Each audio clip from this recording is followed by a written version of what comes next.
नमस्कार। Myself doctor Sheetal, resident medical officer Felix hospital. और आज हमारे साथ डॉक्टर टॉक में है doctor Sangeeta Sharma, gynaecologist, Felix hospital. Welcome ma'am, welcome in our doctor life. So आज हम डॉक्टर साहब से बात करेंगे बहुत ही आम, जो हमारी फीमेल्स में ज़्यादातर पाया जाता है आजकल, रसोली, जिसे हम बच्चेदानी की रसोली, फाइब्रॉइड करके जो हम कहते हैं। सो इसके बारे में आज हम मैम से डिस्कस करेंगे। मैम, रसोली क्या है? फाइब्रॉइड आखिर है क्या? फाइब्रॉइड एक बेनाइन ट्यूमर है। ट्यूमर से मेरा मतलब ये नहीं होगा कि कैंसर है, एक इसको ट्यूमर बोला जाता है जो कि बेनाइन है।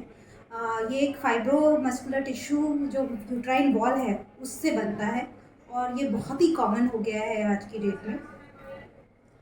मैम, कैसे सिम्टम्स होते हैं पेशेंट की? लाइक फाइब्रॉइड के बारे में कैसे पता चलता है पेशेंट को?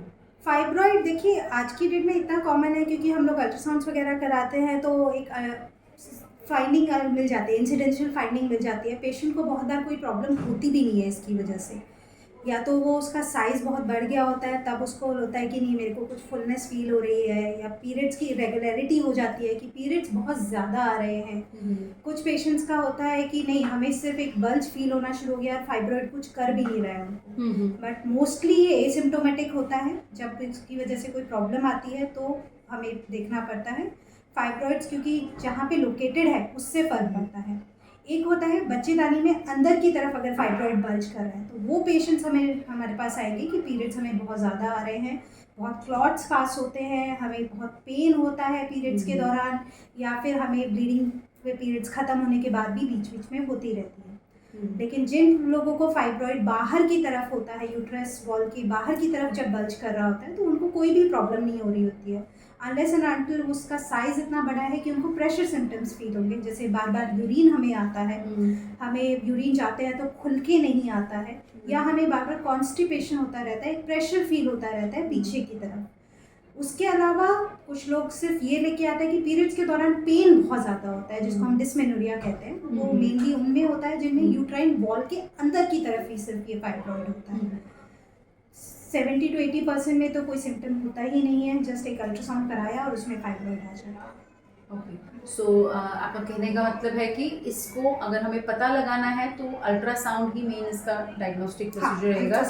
डायग्नोसिस है इसका, जो अल्ट्रासाउंड से हमें ये डायग्नोस हो जाएगा। मैम, क्योर की बात तो हम बाद में करेंगे कि क्या अगर हम प्रिवेंशन की बात करें कि कोई ऐसी चीज़ है जिससे हम इसे प्रिवेंट कर सकते हैं? प्रिवेंशन के लिए क्या करना चाहिए? सी प्रिवेंशन के लिए सबसे पहले जानना ज़रूरी है कि ये होता क्यों। ठीक है, इसका कोई रीज़न नहीं है कि किस पेशेंट में ये क्यों बना है, लेकिन हाँ हम ये जानते हैं कि इसके रिस्क फैक्टर्स क्या हैं। रिस्क फैक्टर्स वो पेशेंट्स होते हैं जिनमें ये बनने के चांसेस हैं, जैसे कि बहुत अर्ली मिनार्क शुरू हो गया है, मेंसेस बहुत जल्दी वाले टाइम पे शुरू हो गया है, लेट मेनोपॉज है कि पीरियड्स जो है 45-48 ईयर्स के बाद भी उनके रहे हैं, क्योंकि ये एक हार्मोनल डिपेंडेंट ट्यूमर होता है। तो जब आप जितना ज़्यादा हार्मोन्स पे डिपेंड कर रहेगी आपकी बॉडी, जो आपके रिप्रोडक्टिव एज ग्रुप होता है उसमें हमारे हार्मोन्स इफेक्ट कर रहे होते हैं, तो उस दौरान हमें ये फाइब्रॉइड्स होने के चांसेस ज़्यादा रहते हैं। अगर आपको इरेगुलर साइकिल्स की प्रॉब्लम रही है, हार्मोनल इम्बैलेंस रहा है, तो आपको चांसेस बढ़ेंगे।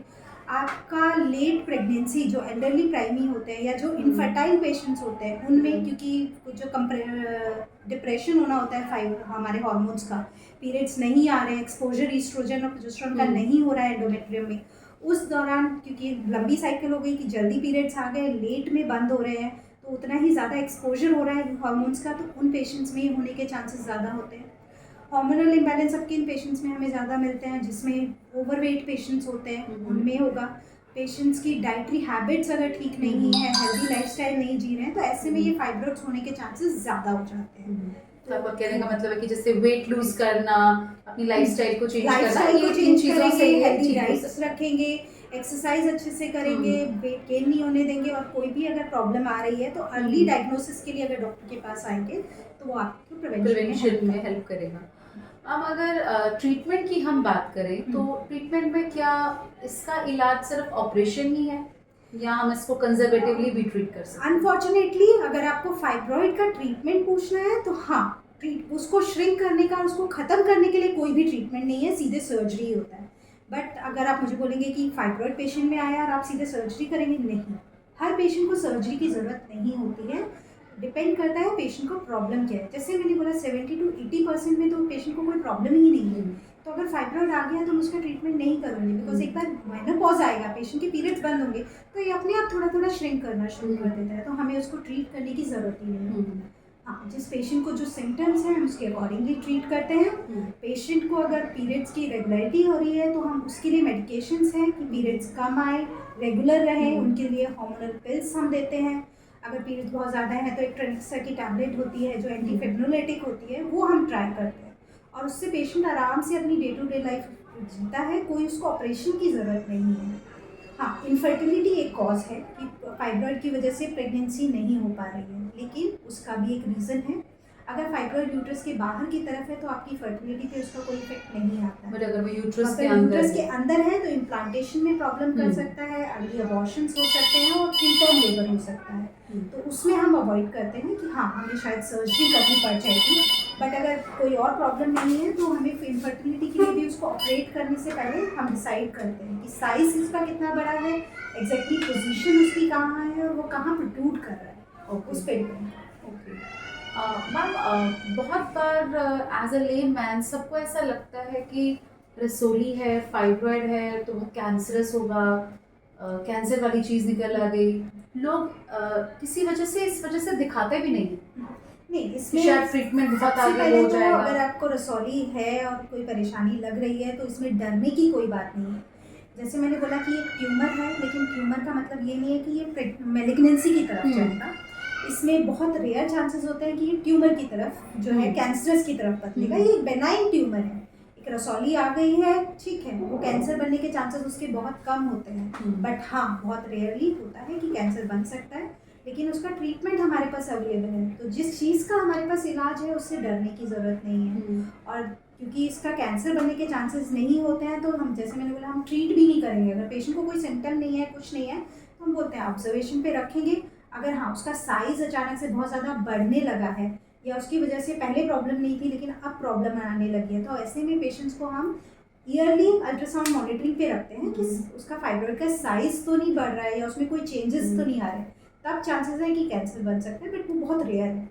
ओके मैम, जैसे आपने बताया उन पेशेंट्स के लिए जिनका फाइब्रॉइड जो है यूट्रस के अंदर है और उनकी फर्टिलिटी में प्रॉब्लम आती है, अगर हम उनका वो फाइब्रॉइड निकालते हैं तो क्या कोई परसेंटेज, कुछ चांसेस होते हैं रिकरेंसी के, वापस से वो फाइब्रॉइड फिर से बन जाए वहाँ पे? हाँ, फाइब्रॉइड के चांस, जो फाइब्रॉइड हमने निकाला है वो रीअकर नहीं करेगा, लेकिन फाइब्रॉइड क्या है, मैंने बोला फाइब्रोमस्कुलर टिश्यू की ओवर ग्रोथ हो जाती है जो यूट्राइन बॉल की है। अब उसमें बहुत बार सीडलिंग फाइब्रॉइड्स हो सकते हैं कि बहुत छोटे छोटे फाइब्रॉइड थे और ये समय के साथ धीरे धीरे बढ़ते हैं। तो ये नहीं है कि रीअकर नहीं करेगा, मे बी वो पहले से अवेलेबल है वहाँ पर, बट हमारी माइक्रोस्कोपिक आइज भी उसको देख नहीं पाती हैं। हम बहुत बार इसीलिए MRI भी कराते हैं ताकि अगर बहुत छोटा भी है तो हमें पता चल जाए, बट सर्जरी में सारी सीडलिंग फाइब्रॉइड्स नहीं निकाले जा सकते, तो ये रीअकर हो सकता है, बट उसका टाइम पीरियड होता है। ऐसा नहीं है कि मैंने निकाला और 1 साल के अंदर वापस एक बड़ी सी रसौली आ जाएगी। उसको ग्रो करने में एक स्लो ग्रोइंग ट्यूमर है, अगर ये जल्दी ग्रो कर रहा है तो ये कैंसर की तरफ जाता है। ओके मैम, कुछ पेशेंट्स में जिनमें फाइब्रॉइड बहुत बड़ा होता है और पेशेंट को प्रॉब्लम भी है, क्लिनिकली भी हम देख रहे हैं मेनोरेचिया हो रहा है और एक प्लान कर लिया जाता है कि सर्जरी डेफिनेटली होनी चाहिए, जो एक सूटेबल ऑप्शन रहता है उस टाइम पे हिस्टेक्टमी का।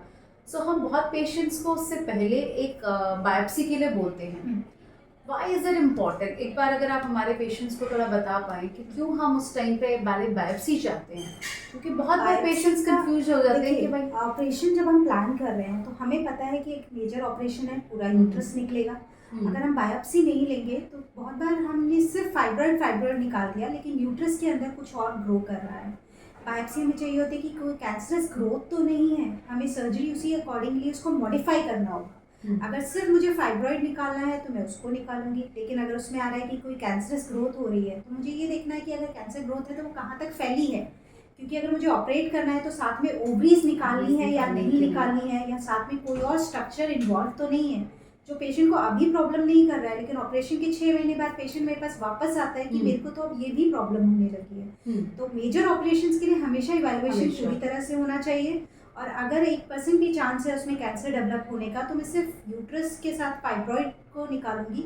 उसके साथ में अगर कोई और स्ट्रक्चर निकालना है, कुछ प्लान करना है, तो अकॉर्डिंगली, ताकि पेशेंट को फ्यूचर के लिए प्रॉब्लम या अकॉर्डिंगली हम क्रॉस कंसल्टेशंस, जैसे ऑन्कोलॉजिस्ट का कोई ओपिनियन लेना हो, अगर वैसी कोई रिपोर्ट आती है, क्योंकि बहुत बार होता है हमने यूट्रस को भेजा सैंपल के लिए, हिस्टोपैथ के लिए, उसमें आ गया कि कैंसर है।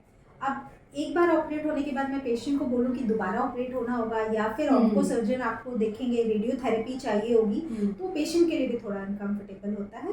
और हमें भी इवैल्यूएट करके प्रॉपर ट्रीटमेंट ही देना है, गलत ट्रीटमेंट नहीं दे सकते। Right. Thank you so much ma'am, क्योंकि बहुत ज़्यादातर पेशेंट्स के क्वेश्चंस आते थे कि why biopsy is important. Biopsy is important, वो तो करना ही है।